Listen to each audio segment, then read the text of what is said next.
ಬೇಲಿ ಬೇಲಿಯಪ್ಪ ಜಗ್ಗೈನೇರಿಯ ಜಗ್ಗೈ ಬೇಲಿನ ಏರನ ಏರಿಯ ಏರೈನೇರಿಯ ಜಗ್ಗೈ ಬೇಲಿನ ಏರೈನೇರಿಯ ಏರೈನ ಬೇಲಿನ ಜಗ್ಗೈನೇರಿಯ ಜಗ್ಗ ಬೈಲಿದ ಜವಣೇರತ್ತ ಸೂಳೆಗೆ ತರಕೆಣ್ಣೆ ಕೊರ್ಪಾಯಿನೇರು ಜಗ್ಗ ಬೈಲಿದ ಜವಣೇರತ್ತ ಬೇಲಿ ಬೇಲಿಯಪ್ಪ ಜಗ್ಗೈನೇರಿಯ ಜಗ್ಗೈ ಬೇಲಿನ ಏರೈನೇರಿಯ ಏರೈ ಬೇಲಿನಿ ಜಗ್ಗೈನೇರಿಯ ಜಗ್ಗ ಬೈಲಿದ ಜವಣೇರತ್ತ ಸೂಳೆಗೆ ಬರ್ಚನೆ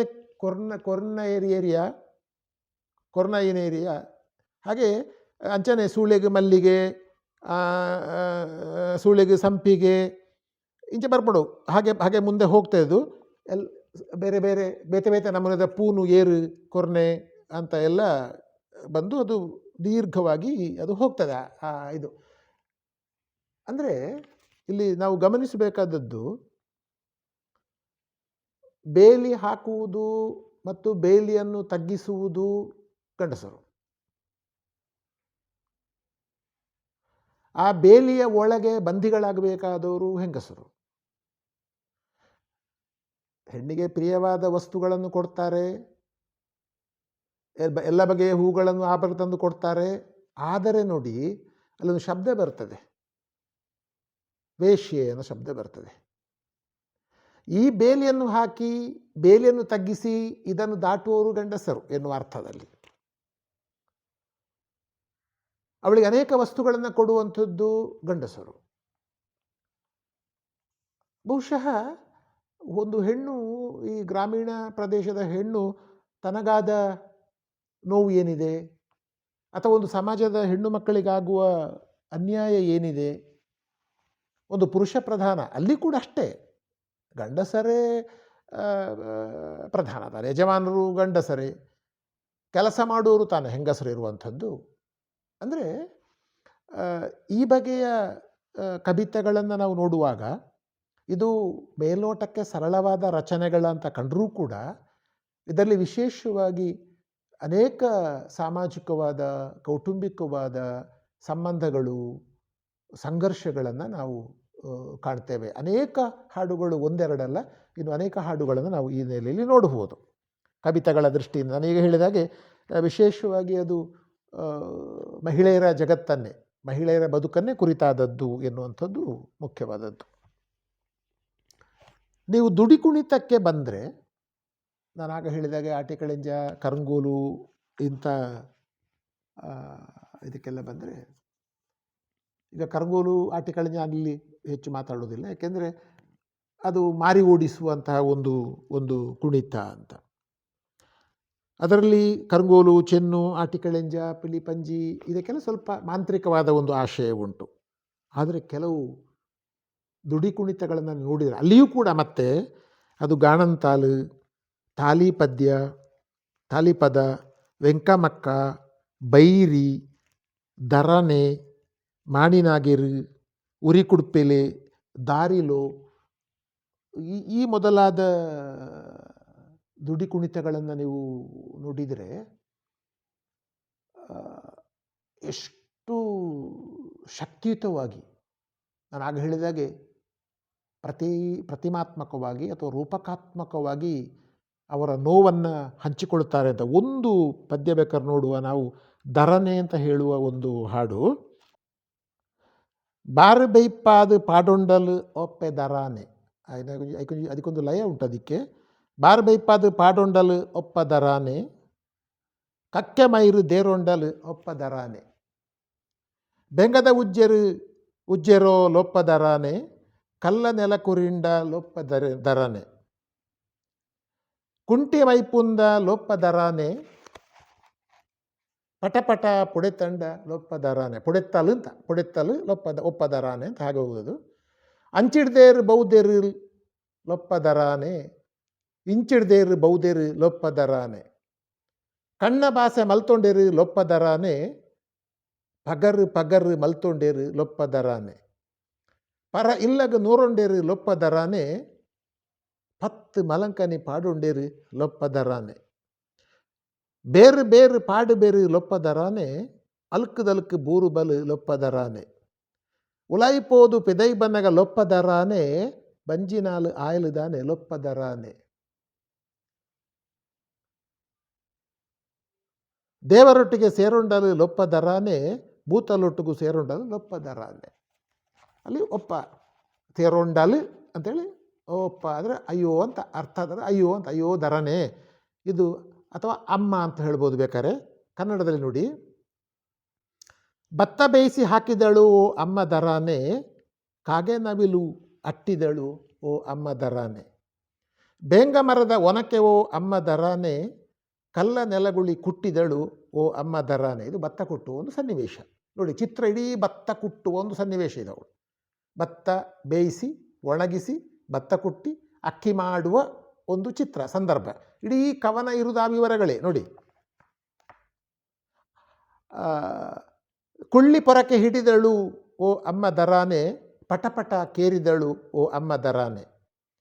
ಆ ಕಡೆಯಿಂದ ಯಾರೋ ಬಂದರು ಅಮ್ಮ ದರಾನೆ, ಈ ಕಡೆಯಿಂದ ಯಾರೋ ಬಂದರು ಅಮ್ಮ ದರಾನೆ. ಆ ಕಡೆ ಈ ಕಡೆಯಿಂದ ಯಾರೋ ಬಂದರು. ಕಣ್ಣ ಭಾಷೆ ಮಾಡಿಕೊಂಡರು ಅಮ್ಮ ದರಾನೆ, ಅದಲು ಬದಲು ಮಾಡಿಕೊಂಡರು ಅಮ್ಮ ದರಾನೆ. ಹಳೆಯ ಮನೆಗೆ ಹೊಕ್ಕಿದರು ಓ ಅಮ್ಮ ದರಾನೆ, ಹಿಡಿದು ಅಂಗಾತ ಹಾಕಿದರು ಅಮ್ಮ ದರಾನೆ. ಎತ್ತಿ ಎತ್ತಿ ಹಾಕಿದರು ಓ ಅಮ್ಮ ದರಾನೆ, ಬೆಚ್ಚಿ ಬೆಚ್ಚಿ ಬಿದ್ದಳು ಅಮ್ಮ ದರಾನೆ.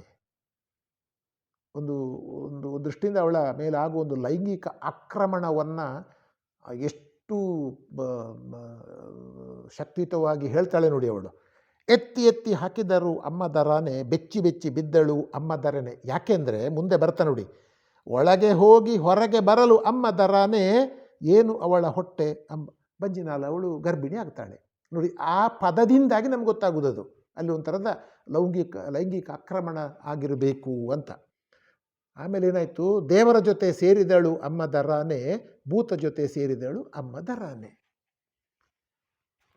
ನಮ್ಮಲ್ಲಿ ಸಾಮಾನ್ಯ ಭೂತತ್ವದ ಪದವನ್ನು ಪಡೆಯುವವರಲ್ಲಿ ಒಂದು ಕತೆ ಬರ್ತದೆ, ದುರಂತ ಕತೆ ಬರ್ತದೆ, ಸಾಮಾನ್ಯವಾಗಿ ನೋಡಿದೆವು. ಬಹುಶಃ ಈ ಹೆಣ್ಣು ಮಗಳು ಕೂಡ ಲೈಂಗಿಕ ದೌರ್ಜನ್ಯಕ್ಕೆ ಒಳಗಾಗಿ ಗರ್ಭಿಣಿಯಾಗಿ ಸಮಾಜದ ಕ್ರೂರ ದೃಷ್ಟಿಯನ್ನು ಎದುರಿಸಲಾಗದೆ ದುರಂತ ಸಾವನ್ನು ಕಂಡಿರಬೇಕು. ವ್ಯಾಖ್ಯಾನ ಹಾಗೆ ಮಾಡಿ, ಇಂಟರ್ಪ್ರೆಟ್ ಹಾಗೆ ಮಾಡಲಿಕ್ಕಾಗ್ತದೆ. ಒಂದವಳು ಹೆರಿಗೆ ಹೊತ್ತಿಗೆ ಸತ್ತಿರ್ಬೋದು, ಅಥವಾ ಆತ್ಮಹತ್ಯೆ ಮಾಡಿಕೊಂಡಿರ್ಬೋದು, ಅಥವಾ ಕೊಂದಿರ್ಬೋದು, ನಮ್ಗೆ ಗೊತ್ತಿಲ್ಲ. ಅದು ಗೌಪ್ಯ, ಅದು ಗೊತ್ತಾಗೋದಿಲ್ಲ ನಮಗೆ. ಆದರೆ ಭೂತದೊಟ್ಟಿಗೆ ಸೇರಿದಳು ಅಂತಂದರೆ ಅವಳು ಸತ್ತು, ಇವಳು ದೈವದ ಜೊತೆಗೆ ಸೇರಿದಳು, ಸೇರಿಗೆಗೆ ಆದಳು ಅಂತ ಹೇಳಿದರೆ ಪಾಪ ಹಾಗೆ ಸತ್ತ ಹೆಣ್ಣು ಮಗಳನ್ನು ಬಹಳ ಒಂದು ನೋಡಿ, ಅವಳನ್ನು ದೂಷಿಸುವುದಲ್ಲ, ಅವಳನ್ನು ಕೆಟ್ಟ ದೃಷ್ಟಿಯಿಂದ ಹೇಳುವುದಲ್ಲ. ಈ ಕವನ ಏನು ಹೇಳ್ತದೆ, ಅವಳು ದೈವತ್ವವನ್ನು ಪಡೆದಳು ಅಂತ. ದೈವತ್ವವನ್ನು ಪಡೆದಳು ಅವಳು, ಅವಳಿಗೆ ಹಿಂಸೆ ಆಗಿದೆ, ಅವಳಿಗೆ ಅನ್ಯಾಯ ಆಗಿದೆ. ಆದರೆ ಅವಳು ಒಂದು ದೈವತ್ವದ ಅಥವಾ ಭೂತದ ಜೊತೆ ಸೇರ್ತಾಳೆ, ದೇವರ ಜೊತೆ ಸೇರ್ತಾಳೆ ಅಂತ ಹೇಳುವ ಮಾತು ಇದೆಯಲ್ಲ, ಇದು ಹೆಣ್ಣು ಮಕ್ಕಳು ಅಥವಾ ಹೆಂಗಸರು, ಇದು ನಾವು ಸಾರ್ವತ್ರಿಕ ಅಂತಲ್ಲ, ಘಟನೆಗಳಾಗುವುದನ್ನು ಒಂದು ಕವನದ ವಸ್ತು ಅಂತ ತೆಕ್ಕೊಳ್ಳೋದು ನೋಡಿ. ಇದು ಎಲ್ಲ ಕಡೆ ಹೀಗೆ ಆಗ್ತದೆ ಅಂತಲ್ಲ. ಹೆಣ್ಣು ಮಕ್ಕಳನ್ನು ಬಹಳ ಚಂದ ನೋಡಿಕೊಂಡ ಭಾವಗೀತೆಗಳು ಅಥವಾ ಕವಿತೆಗಳು ಕೂಡ ಉಂಟು. ಅವರಿಗೆ ಬೇಕು ಬೇಕಾದ ಆಭರಣಗಳನ್ನು ಕೊಟ್ಟು, ಬೇಕು ಬೇಕಾದ ಹೂಗಳನ್ನು ಕೊಟ್ಟ ಹಾಡುಗಳು ಕೂಡ ಬೇಕಾದಷ್ಟುಂಟು. ನಾನು ಹೇಳೋದು, ಹೆಣ್ಣು ಮಕ್ಕಳ ಸುಖವನ್ನು, ಸಂತೋಷವನ್ನು, ಅವರ ಹೋರಾಟದ ಬದುಕಿನ ಬೇರೆ ಬೇರೆ ಆಯಾಮಗಳನ್ನು ನಿರೂಪಿಸುವ ಅನೇಕ ಕವಿತೆಗಳು ನಮ್ಮಲ್ಲುಂಟು. ಇಲ್ಲಿ ಓ ಅಪ್ಪೆ, ಓ ಅಮ್ಮ, ಅಯ್ಯೋ ದರನೆ ಅಂತ ಹೇಳುವಲ್ಲಿ ಅವಳ ಒಂದು ನೋವನ್ನು ಆ ಹಾಡುಗಾರ್ತಿ ಅದಕ್ಕೊಂದು ಧ್ವನಿ ಕೊಡುವ ಕಾಣ್ತಾರೆ ನೋಡಿ. ಅಯ್ಯೋ ಅಯ್ಯೋ ಆ ದರನೆಗೆ ಹೀಗೆ ಆಯಿತು ಅಂತ ಹೇಳುವ ಮಾತಿರ್ಬೋದು.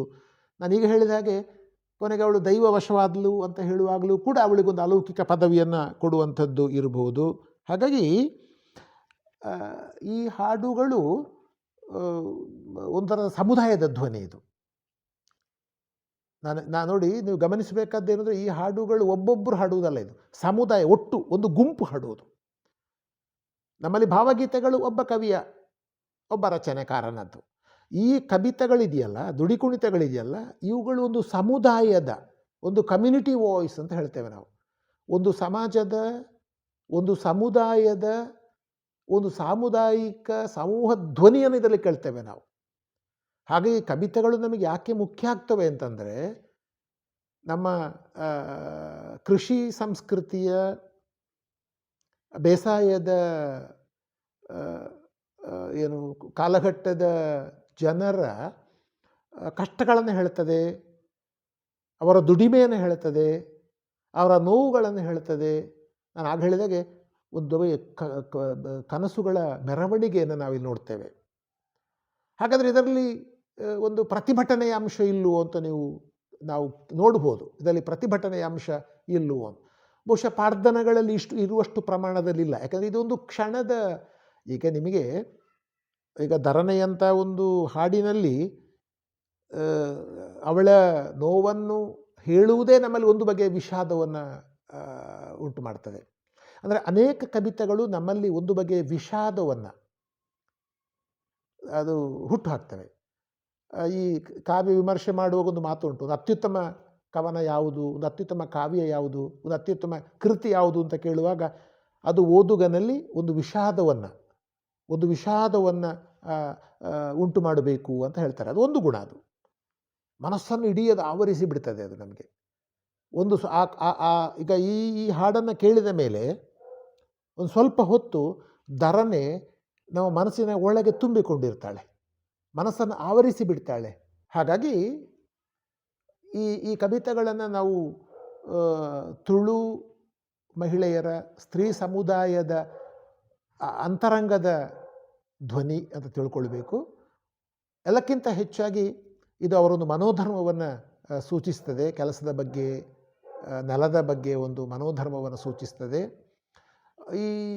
ಈ ಸೃಷ್ಟಿಯ ಬಗ್ಗೆ ಹೇಳುವ ಹಾಗೆ ಕೆಲವು ಕವಿತೆಗಳು ಪ್ರಳಯದ ಬಗ್ಗೆಯೂ ಹೇಳ್ತವೆ. ವಾಸ್ತವಿಕವಾಗಿ ಪ್ರಳಯ ಆಗುವುದಿಲ್ಲ ಅಂತಲೇ, ಪ್ರಳಯ ಆಗುತ್ತದೆ ಅಂತ ಹೇಳುವುದಿಲ್ಲ, ಆದರೆ ಆಗುತ್ತದೆ ಅಂತ ಹೇಳುವುದು. ಆಗುತ್ತದೆ ಅಂತ ಯಾವಾಗ ಹೇಳುವುದು? ಎಂಜಿನ ಅಲೆಟ್ಟು ಬೊಳ್ಳೆ ಮುರುಕ್ನಾಗ ಅಂತ ಹೇಳುದು ನೋಡಿ. ಅಲೆಟ್ಟು ಬೊಳ್ಳೆ ಮುರುಕ್ನಾಗ ಅದು ಮುಳುಗುವಂಥದ್ದಿಲ್ಲ. ಅದು ಆಗುವುದಿಲ್ಲ ಎನ್ನುವುದನ್ನು, ಅಂದರೆ ನೀವು ಆಗುತ್ತದೆ ಅಂದರೆ ನೋಡಿದರೆ ಆಗುವುದಿಲ್ಲ ಅಂತಲೇ ಅರ್ಥ ಅಲ್ವಾ? ಎಂಜಿನ ಅಜ್ಜಿ ಮದಿಮಾಳ ಅನಗ ಅಂತ ಒಂದು ಅನಗ ಅತ್ತಂಡ ಈಜಿನ ಈ ನೆಕ್ ಕಂಡೋದ ಕಣಿಕ್ ನೀರು ಪೋಪನ ಕಣ್ಣಿಕ್ ಪಾಪು ಪಾಡೋಣ ಅನಗ, ಅಂದರೆ ಅದು ಸಣ್ಣ, ಅದನ್ನು ದಾಟುವುದಕ್ಕೂ ಒಂದು ಸೇತುವೆ ಹಾಕಬೇಕು ಅಂತ ಕಾಲ ಬಂದಾಗ. ಕಲ್ಲ ಬಸವೆ ಮುಕ್ಕುರಡಕ್ಕನಾಗ, ಒಂದು ಕಲ್ಲ ಬಸವ ಎದ್ದು ನಿಂತು ಅದು ಏನು ಗೀಳಿಟ್ಟಾಗ ನೋಡಿ. ಇದು ನಮಗೆ ಪಕ್ಕ ನೋಡುವಾಗ ಆಗ್ತದೆ ಅಂತ, ನೀವು ಸೂಕ್ಷ್ಮ ನೋಡಿದರೆ ಪ್ರಳಯ ಆಗ್ತದೆ ಅಂತಲ್ಲ, ಅದರ ಆ ಪ್ರಳಯದ ಅಪಾಯಗಳನ್ನು ಇಲ್ಲ ಅಂತ ಹಾಡು ಹೇಳುವಂಥದ್ದು. ಅಂದರೆ ನಮ್ಮಲ್ಲಿ ಶಿಷ್ಟ ಪುರಾಣಗಳು, ಶಿಷ್ಟ ಕಾವ್ಯಗಳು ಹೇಳುವುದಕ್ಕಿಂತ ಭಿನ್ನವಾಗಿ ಸೃಷ್ಟಿಯ ಬಗೆಗೆ, ಪ್ರಳಯದ ಬಗೆಗೆ ಎಲ್ಲ ಈ ಕವಿತೆಗಳು ಹೇಳ್ತವೆ. ಹಾಗಾಗಿ ಬಹುಶಃ ಬೇಸಾಯ ಸಂಸ್ಕೃತಿಯನ್ನು ಅರ್ಥ ಮಾಡಿಕೊಳ್ಳುವುದಕ್ಕೆ, ಮಹಿಳೆಯರ ವಿಶೇಷವಾಗಿ ಅವರ ಶ್ರಮ ಸಂಸ್ಕೃತಿಯನ್ನು ಅರ್ಥ ಮಾಡಿಕೊಳ್ಳುವುದಕ್ಕೆ ಕವಿತೆಗಳು ಅತ್ಯುತ್ತಮವಾದ ಆಕರಗಳು. ಮತ್ತು ಇದು ಒಂದು ಸಮುದಾಯದ, ನಾನು ಬಹಳ ಮುಖ್ಯ ಹೇಳಬೇಕಾದದ್ದು, ಇದು ವೈಯಕ್ತಿಕ ಭಾವನೆಗಿಂತ ಹೆಚ್ಚಾಗಿ ಒಂದು ಸಮುದಾಯದ ಭಾವನೆಯನ್ನು ಕಟ್ಟಿಕೊಡುವಂತಹ ಪ್ರಕಾರ. ಹಾಗಾಗಿ ಪಾಡ್ದನಗಳಷ್ಟೇ ಕವಿತೆಗಳು ಕೂಡ ತುಳು ಜನಪದ ಸಾಹಿತ್ಯದಲ್ಲಿ ಬಹಳ ಮುಖ್ಯವಾದ ಪ್ರಕಾರ ಅಂತ ನನಗೆ ಕಾಣ್ತದೆ.